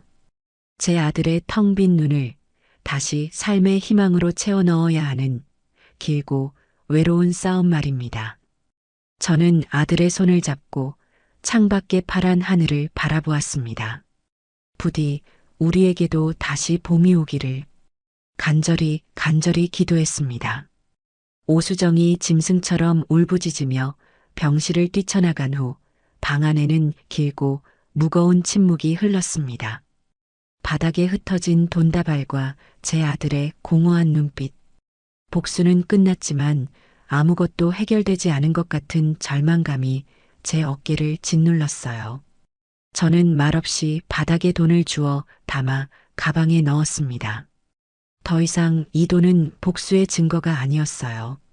아들을 살려야 할 마지막 남은 동아줄이었습니다. 그날 이후 저는 시장에 나가는 대신 온종일 경수의 곁을 지켰습니다. 일부러 더 밝게 웃고 억지로 밥을 떠먹여주며 옛날 이야기를 들려주었지만 아들의 텅 빈 눈은 좀처럼 돌아오지 않았습니다. 그러던 며칠 뒤 요양원 휴게실의 작은 텔레비전에서 익숙한 이름이 들려왔습니다. 대규모 다단계 금융 사기 사건의 중간 수사 결과입니다. 경찰은 주범들의 검거와 더불어 투자자들을 끌어들이는 핵심 역할을 한 공범 오모 씨를 어젯밤 구속했습니다. 오 씨는 자신을 남편과 사별한 재력가로 속여 화면에는 마스크와 모자로 얼굴을 가린 채 형사들에게 양팔을 붙잡혀 경찰서로 들어가는 오수정의 모습이 비치고 있었습니다. 비록 얼굴은 보이지 않았지만 초라하고 망가진 그 모습이 제게는 그 어떤 복수보다도 더 통쾌하게 느껴졌어요. 스스로 쌓아 올린 탐욕의 성에 깔려 제 손을 더럽히지 않고도 완벽한 죗값을 치르게 된 겁니다. 저는 멍하니 화면을 바라보다 조용히 자리를 떴습니다. 더 이상 그 아이의 소식에 제 감정을 낭비하고 싶지 않았어요. 그날 저녁 박선희 씨에게서 전화가 왔습니다. 그녀 역시 뉴스를 본 모양이었어요. 어머님, 뉴스 보셨어요? 아주 속이 다 시원해요. 꼴 좋다, 그년. 선희 씨는 자기 일처럼 기뻐하며 흥분했습니다. 저는 그런 그녀에게 조용히 고마움을 전했습니다. 선희 씨, 그동안 정말 고마웠어요. 선희 씨 아니었으면 여기까지 오지도 못했을 거야. 에이, 뭐려. 어머님, 제가 다 감사하죠. 저 대신해서 복수해 주신 거나 마찬가지인데요. 이제 그녀는 감옥에서 썩을 테니 어머님은 경수 씨 간호에만 전념하세요. 꼭 다시 건강해질 거예요. 선희 씨의 따뜻한 위로에 저도 모르게 눈시울이 뜨거워졌습니다. 이 길고 어두운 복수의 길에서 그녀는 제게 유일한 빛과 같은 존재였어요. 전화를 끊고 나니 마음 한구석이 조금은 가벼워지는 것 같았습니다. 이제 정말로 오수정이라는 악몽을 제 인생에서 완전히 지워버릴 시간이었습니다. 그날 이후 경수에게 아주 작은 변화가 생기기 시작했습니다. 하루는 제가 넋을 놓고 창밖을 보고 있는데 아들이 나지막이 저를 불렀어요. 엄마, 배고파요. 엄마가 끓여주던 그 된장찌개 먹고 싶어요. 저는 제 귀를 의심했습니다. 몇 달 만에 아들이 처음으로 제게 무언가를 먹고 싶다고 말한 것이었습니다. 저는 너무 기뻐서 눈물이 핑 돌았어요. 당장 요양원 주방을 빌려 서툴지만 정성껏 된장찌개를 끓였습니다. 뜨거운 뚝배기를 들고 병실로 돌아오는데 마치 세상을 다 가진 것처럼 행복했어요. 경수는 제가 끓인 찌개를 반 그릇이나 비워냈습니다. 음식을 넘기는 목은 여전히 힘겨워 보였지만 살고자 하는 의지의 첫걸음이라는 것을 저는 알 수 있었습니다. 며칠 뒤에는 경수가 먼저 제게 말을 걸었습니다. 엄마, 밖에 나가보고 싶어요. 햇볕 좀 쬐고 싶어요. 저는 벌떡 자리에서 일어났습니다. 간호사에게 부탁해 휠체어를 빌리고 얇은 담요를 챙겨 아들을 태웠습니다. 몇 달 만에 처음으로 바깥 공기를 쐬는 것이었어요. 요양원 뒤편의 작은 정원은 가을볕으로 가득했습니다. 우리는 말없이 정원의 벤치에 앉아 따스한 햇살을 온몸으로 느꼈습니다. 색이 바랜 코스모스가 바람에 한들거리고 어디선가 들려오는 새소리가 평화로웠어요. 엄마, 응, 아들. 그 여자 어떻게 됐어요? 경수는 아주 조심스럽게 오수정의 안부를 물었습니다. 저는 잠시 망설이다 사실대로 이야기해 주었습니다. 죄가 치르고 있겠지. 이제 우리랑 상관없는 사람이야. 너의 인생에도 나의 인생에도 2번 다시 나타날 일 없을 거야. 다행이네요. 아들은 짧게 대답하고는 다시 하늘을 바라보았습니다. 그 얼굴에 안도감과 씁쓸함이 동시에 스쳐 지나가는 것을 보았어요. 그날 이후 우리는 그 아이에 대해 2번 다시 이야기하지 않았습니다. 마치 처음부터 존재하지 않았던 사람처럼요. 경수의 상태는 아주 조금씩 달팽이가 기어가듯 느리게 나아지는 것처럼 보였습니다. 스스로 밥을 먹으려 노력했고 하루에 한 번씩은 꼭 정원에 나가 햇볕을 쬐었습니다. 저는 그 작은 변화에 희망을 걸었습니다. 이대로 기적이 일어나 내 아들이 다시 예전처럼 건강을 되찾을 수 있을지도 모른다고요. 제 인생의 모든 것을 걸고 간절히 기도했습니다. 하지만 현실의 벽은 너무나도 높고 차가웠습니다. 한 달에 한 번씩 있는 담당 의사와의 상담 시간. 저는 그동안 경수가 보여준 긍정적인 변화들을 신이 나서 늘어놓았습니다. 하지만 의사의 표정은 어두웠어요. 어머님, 물론 환자분의 정신력이 강해지고 삶의 의지를 되찾은 것은 치료에 매우 긍정적인 신호입니다. 정말 대단한 일이에요. 의사는 거기까지 말하고 잠시 말을 끊었습니다. 그리고는 아주 어렵게 잔인한 현실을 제게 알려주었습니다. 하지만 암세포는 사라지지 않았습니다. 오히려 조금씩 계속해서 커지고 있어요. 지금 하고 있는 치료는 아시다시피 병의 진행을 늦추거나 고통을 줄여주는 것뿐입니다. 완치를 기대하기는 솔직히 어려운 상황입니다. 저는 그 말을 듣는 순간 애써 쌓아 올린 희망의 성이 와르르 무너져 내리는 것을 느꼈습니다. 그럼 그동안 제가 했던 모든 노력은 다 무엇이었을까요? 오수정에게 복수하고 돈을 되찾은 것도 아들의 마음을 돌리려고 애썼던 그 모든 시간도 결국 다가올 죽음 앞에서는 아무 소용이 없는 것이었을까요? 선생님, 방법이 정말 없는 건가요? 돈은 얼마든지 있어요. 제가 평생 모은 돈 다시 다 찾았다고요. 비싼 약이라도 뭐라도. 제 절박한 외침에 의사는 안타까운 표정으로 고개를 저었습니다. 어머님, 지금 단계에서는 환자분이 남은 시간을 최대한 고통 없이 편안하게 보내실 수 있도록 돕는 것이 저희가 할 수 있는 최선입니다.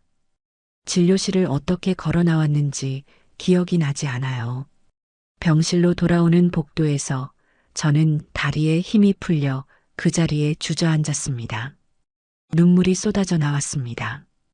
오수정을 향한 분노의 피눈물이 아니라 아무것도 할 수 없는 제 자신에 대한 절망과 무력감의 눈물이었습니다. 신은 어째서 저에게 이토록 잔인한 희망 고문을 하는 것일까요? 차라리 처음부터 아무 희망도 주지 않았다면 이렇게까지 비참하지는 않았을 텐데요. 저는 한참을 복도에 앉아 아이처럼 소리내어 울었습니다. 제 울음소리가 절망으로 가득 찬 요양원의 복도를 길고 외롭게 떠다니고 있었습니다. 그날 이후 저는 다시 깊은 절망의 늪에 빠졌습니다. 의사의 말은 사형 선고나 다름없었어요. 애써 웃으며 경수를 대했지만 제 마음속은 이미 장례를 치르고 있었습니다. 하루하루 시들어가는 아들의 모습을 지켜보는 것은 살아있는 지옥과도 같았어요.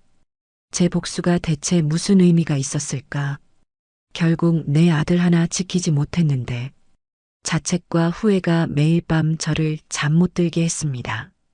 그러던 어느 날 오후 뜻밖의 손님이 요양원을 찾아왔습니다. 춘천에서 식당을 하던 박선희 씨의 옛 가게 사장님이었습니다. 저는 너무 놀라 자리에서 벌떡 일어났어요. 사장님? 어인일로 여기까지. 저는 그분의 이름을 몰라 그저 사장님이라고 불렀습니다. 그는 멋쩍게 웃으며 손에 들고 있던 과일 바구니를 제게 건넸습니다. 지나가는 길에 들렀습니다. 선희한테서 어머님 소식은 종종 듣고 있었습니다. 저는 그를 병실 근처의 작은 휴게실로 안내했습니다. 마주 앉았지만 무슨 말을 해야 할지 몰라 어색한 침묵이 흘렀어요. 먼저 침묵을 깬 것은 그였습니다. 제가 최정식입니다. 그냥 최 사장이라고 부르시면 됩니다. 그는 자신을 소개하며 아주 조심스럽게 제 안부를 물었습니다. 저는 차마 아들의 상태가 더 나빠졌다는 말은 하지 못하고 그저 괜찮다고만 대답했어요. 최 사장님은 잠시 창밖을 바라보더니 아주 진지한 목소리로 말했습니다. 어머님, 제가 오늘 찾아온 것은 단순히 문병을 드리기 위해서만은 아닙니다. 그의 말에 저는 의아한 표정으로 그를 쳐다보았습니다. 실은 선희한테서 어머님이 오수정에게 어떻게 복수했는지에 대한 이야기를 전부 전해 들었습니다. 이야기를 듣는데 제 속이 다 시원하더군요. 저 역시 오수정에게 당한 게 있어서 언젠가 꼭 갚아주고 싶었는데 어머님께서 대신해 주신 것 같아 정말 감사한 마음이었습니다. 그는 잠시 말을 끊고 제 눈을 똑바로 쳐다보며 말을 이었습니다. 그래서 저도 어머님께 무언가 갚아야겠다는 생각을 했습니다. 이건 동정이 아닙니다. 어머님의 그 대단한 용기와 아드님을 향한 마음에 대한 저의 작은 투자라고 생각해 주시면 좋겠습니다. 저는 그의 말이 무슨 뜻인지 몰라 그저 멍하니 바라보기만 했습니다. 최 사장님은 가방에서 서류 몇 장을 꺼내 제 앞에 내밀었습니다. 제가 요즘 주식 투자를 조금 하는데 우연히 아주 유망한 신약 개발 회사에 대한 정보를 얻게 되었습니다. 마침 아드님이 앓고 있는 병과 관련된 신약을 개발하는 곳인데 최근에 임상시험 참가자를 모집하고 있다는 공고를 봤습니다. 그가 내민 서류에는 서울의 한 대학병원에서 진행하는 임상시험에 대한 안내문이 적혀 있었습니다. 하지만 저는 고개를 저었습니다. 사장님, 마음은 정말 감사하지만 소용없습니다. 저희 아들은 이제 차마 뒷말을 잇지 못하고 입술을 깨물었습니다. 제 마음을 알아챘는지 최 사장님은 단호한 목소리로 말했습니다. 어머님, 포기하기엔 아직 이릅니다. 믿져야 본전 아닙니까? 임상시험이라는 게 물론 성공한다는 보장은 없지만 마지막 희망이 될 수도 있는 겁니다. 제가 듣기로는 이 신약의 효과가 꽤 좋다고 합니다. 기적이라는 게 멀리 있는 게 아닐 수도 있어요. 그는 자리에서 일어나 제 앞에 봉투 하나를 내려놓았습니다. 여기에는 서울에 있는 병원으로 옮기고 임상시험에 참여하는데 필요한 초기 비용을 조금 넣어두었습니다. 절대 부담 갖지 마십시오. 나중에 아드님 건강 되찾고 어머님 식당이라도 다시 차리시면 그때 가서 제가 매일 밥 사 먹으면서 갚겠습니다. 이건 그냥 사람 살리는 셈치고 하는 저의 작은 이기심입니다. 저는 그가 내민 봉투를 차마 받을 수가 없었습니다. 평생 누구에게 신세 지는 것을 죽기보다 싫어했던 저였습니다. 더군다나 이미 희망이 없다는 것을 아는데 헛된 희망에 이 귀한 돈을 쓸 수는 없는 노릇이었어요. 사장님, 이러지 마세요. 이 돈 저는 받을 수 없습니다. 마음만 정말 감사히 받겠습니다. 제가 완강히 거절하자 최 사장님은 한숨을 쉬며 봉투를 제 손에 쥐어주었습니다. 어머님, 이건 저를 위해서라도 받아주셔야 합니다.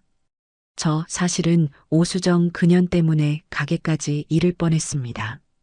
어머님 덕분에 복수할 용기를 얻었고 다시 일어설 수 있었어요. 이건 빚을 갚는 겁니다. 그러니 제발 받아주세요. 그의 진심 어린 눈빛에 저는 더 이상 거절할 수가 없었습니다. 최 사장님은 제게 서류와 봉투를 남겨두고 언젠가 꼭 다시 찾아뵙겠다며 요양원을 떠났습니다. 저는 홀로 남아 그가 남기고 간 것들을 한참 동안이나 내려다보았습니다. 임상시험 안내문. 그 글자들이 제 가슴에 작은 파문을 일으키기 시작했어요. 기적이라는 게 멀리 있는 게 아닐 수도 있어요. 그의 목소리가 귓가에 맴돌았습니다. 그날 밤 저는 잠든 경수의 곁에 앉아 모든 것을 털어놓았습니다. 최 사장님이 다녀간 이야기, 그리고 임상시험에 대한 이야기까지. 저는 아들이 당연히 거절할 것이라고 생각했어요. 모든 것을 포기한 아들이 그 힘들고 고통스러운 과정을 견뎌낼 리가 없다고 생각했으니까요. 그래서 엄마는 거절하려고. 괜히 너만 더 힘들게 할 것 같아서. 제 말이 끝나자 한참 동안 말이 없던 경수가 아주 작은 목소리로 입을 열었습니다. 엄마. 응, 아들. 나 한번 해보고 싶어요. 저는 제 귀를 의심했습니다. 뭐라고? 그거 한번 받아보고 싶다고요. 힘들어도 괜찮아요. 엄마가 옆에 있어줄 거잖아요. 경수는 제 손을 꼭 잡으며 말했습니다. 그 눈에는 제가 그토록 보고 싶어 했던 삶에 대한 의지가 아주 선명하게 빛나고 있었습니다. 나 살고 싶어요, 엄마. 이렇게 죽고 싶지 않아요. 엄마 혼자 두고 이렇게 허무하게 가고 싶지 않아요. 그러니까 한 번만 더 우리 같이 싸워봐요. 네. 아들의 말에 제 가슴 속에서 무언가 뜨거운 것이 울컥하고 치밀어 올랐습니다. 제 아들이 살고 싶다고 말하고 있었습니다. 저는 아들의 손을 붙잡고 고개를 미친 듯이 끄덕였습니다. 눈물이 쉴 새 없이 흘러내렸지만 그것은 더 이상 절망의 눈물이 아니었어요. 희망의 눈물이었습니다. 그래, 아들. 그래. 우리 한번 해보자. 엄마가 뭐든지 할게. 우리 아들 살릴 수만 있다면 엄마는 지옥이라도 갈 수 있어. 우리 꼭 이겨내자. 그날 밤 우리는 서로를 부둥켜 안고 한참을 울었습니다. 그리고 다음 날 아침 저는 동이 트자마자 최 사장님에게 전화를 걸었습니다.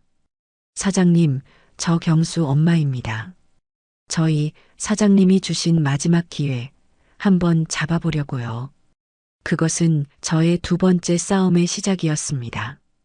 오수정을 향한 복수가 증오와 분노의 싸움이었다면 이번에는 희망과 사랑을 건 제 인생의 마지막 싸움이었습니다.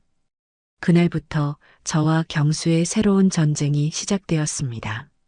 최 사장님의 도움으로 우리는 서울에 있는 대학병원에 진료 예약을 잡고 임상시험에 참여하기 위한 복잡한 절차들을 하나씩 밟아나갔습니다.